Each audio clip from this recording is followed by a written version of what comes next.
Quan fa gairebé un mes de l'entrada en funcionament de la línia d'alta velocitat entre l'estació de Vilafant i Barcelona, l'alcaldessa Consol Cantenys en fa una valoració molt positiva. Considera que a mig o a llarg termini canviarà els hàbits de mobilitat de la gent de la comarca. Primer de tot, representa com a població de 5.600 habitants amb una estació del tren d'alta velocitat representa situar en primer lloc Vilafant al mapa, el mapa europeu, el mapa de les ciutats mediterrànies i el mapa del tren d'alta velocitat. Això és el més important de tot. A partir d'aquí, per al municipi de Vilafant, però no s'escapa per Figueres i per la comarca, aquesta estació i la circulació d'aquests trens de llarga distància i de mitja distància d'alta velocitat, jo crec que canviaran la vida de la gent a mig i llarg termini, canviarà la mobilitat o com ens movem, diguéssim, des de l'Empordà a Barcelona, des de l'Empordà a França i també des de Barcelona a l'Empordà, que és, crec, el més important i el que ens interessa més a nosaltres, que la gent, a part d'utilitzar el tren, els propis usuaris de l'Empordà, els que venen de fora tinguin un mitjà de transport ràpid,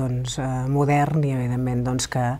tingui estació d'inici i de fi a Vilafant i a Figueres i a l'Empordà. En aquestes primeres setmanes, la nova estació ha arrossegat molts viatgers amb ganes de provar el nou servei. Sí que ha canviat, diguéssim, la centralitat de la mobilitat de la gent que utilitza el tren. En aquests moments, no sé si això es consolidarà i si realment seran capaços Renfe de compaginar, diguéssim, el volum de gent que utilitza... Però en aquests moments hi ha més o igual, diguéssim, deixem-ho igual, igual moviment de gent a l'estació de Vilafant que a l'estació de Figueres. Això confirmat, diguéssim, per tots els taxistes, diguéssim que l'altre dia, i la gent que porta els transports de busos. En aquests moments hi ha igual nombre de taxis en les parades de l'estació de Vilafant que en les parades de l'estació de Figueres. Per tant, què vol dir? Doncs que, evidentment, molta expectació, molt de, diguéssim, d'incògnites, aviam com realment acabarà d'encaixar tot aquest volum de gent i com arreglarem els accessos i com acondicionarem, diguéssim, la senyalització i com ens morem, però sí que jo veig el futur amb molt d'optimisme. Jo crec que, evidentment, l'estació aquesta té molt futur i la gent, tant de l'Empordà com de fora de l'Empordà, l'utilitzarà i, a més, que siguem al punt, diguéssim,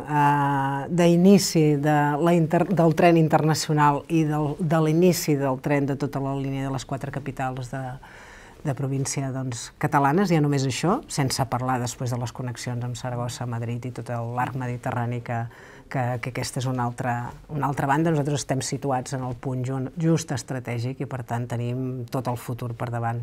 L'alta velocitat també farà replantejar el lloc de residència d'estudiants i treballadors de la comarca que tenen la seva activitat a Barcelona. Per exemple, sense anar més lluny, l'altre dia estava parlant amb un grup d'estudiants que tenen pis en aquests moments a Barcelona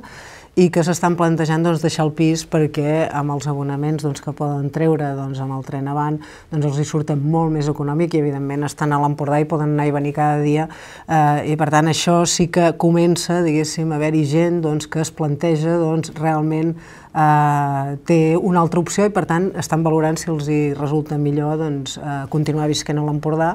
i anar a estudiar o a treballar a Barcelona. Jo crec que això no és una cosa automàtica, sí que la gent està provant aviam quina és la millor opció, però sí que pot canviar la mobilitat i els criteris i els hàbits de viure i treballar de la gent de l'Empordà i també de la gent de Barcelona. Jo crec que sí que és evident, no estem parlant de gent de tothom, diguéssim, però que sí hi ha un percentatge de gent de professions liberals, de professions que tenen més marge, diguéssim, de maniobra en quant a horaris, que potser es poden plantejar aquest tema. Però sí, jo crec que evitarà que molta gent es desplaci a viure o que s'instal·li a viure a Barcelona, i això sí que crec que passarà i que, per tant, la gent continuarà visquent aquí encara que hagi d'anar a estudiar o treballar a Barcelona. Els enllaços amb autobús amb la nova estació també necessiten una redistribució. Sí, bé, fins ara hi havia un parell de línies de la Teissa que ja passen, diguéssim, aquí a Vilafant, allà on és el casc antic, diguéssim, a sota l'Ajuntament i que arribaven fins a l'estació. Ara, evidentment, amb les llançadores que han posat des de la posada en funcionament dels trens avant, doncs, que desplacen la gent o transporten la gent des de l'estació al centre de Figueres i a l'estació d'autobusos. Ara en aquests moments s'està, diguéssim, negociant a veure com es redistribueix tota aquesta mobilitat i com es reordena, no? Una mica s'ha fet, diguéssim, un primer pas, diguéssim, perquè la gent, quan baixés a l'estació del tren d'alta velocitat, doncs pogués arribar al centre de Figueres, però evidentment s'ha d'acabar de completar tot aquest transport i evidentment s'ha de contemplar com una mobilitat més global, més d'àrea urbana, i per tant hi estem treballant. Canviant de tema, un dels objectius del 2013 a Vilafant és finalitzar el pavelló d'esports. El pressupost contempla una partida de 213.000 euros. Dintre dels pressupostos que es van presentar de l'Ajuntament de Vilafant per aquest any 2013, doncs, tot i que són uns pressupostos austers i que evidentment la inversió s'ha reduït en un percentatge molt important, sí que com a objectiu principal de l'Ajuntament, juntament amb una obra, diguéssim, d'adequació de l'entrada al sector de l'Arengada, que aquesta també està prevista en el pressupost, un dels objectius, com deia, principals és acabar el pavelló esportiu. Al pavelló li queda una última fase, diguéssim, per posar-la en funcionament, que són totes les sales de gimnàs, les sales de màquines, les sales per fer pícnic i el bar. En aquests moments s'ha previst en el pressupost del 2013, i tot i que l'Ajuntament està continuant negociant, diguéssim, amb diferents empreses, i s'ha obert un procediment negociat per veure si som capaços de traure inversió privada. En el cas que això no pogués ser possible, sí que s'ha previst en el pressupost municipal la inversió per poder acabar aquesta instal·lació esportiva,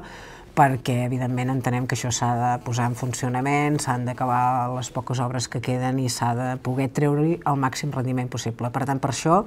s'ha previst en el pressupost del 2013 aquesta inversió, que és una inversió relativament moderada, que són de 213.000 euros, i amb això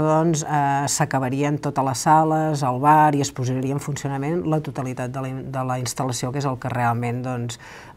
hem marcat, diguéssim, com a objectiu principal per aquest 2013. Aquestes obres permetran una ampliació dels serveis esportius i, a més, es traduiran en la pràctica de nous esports.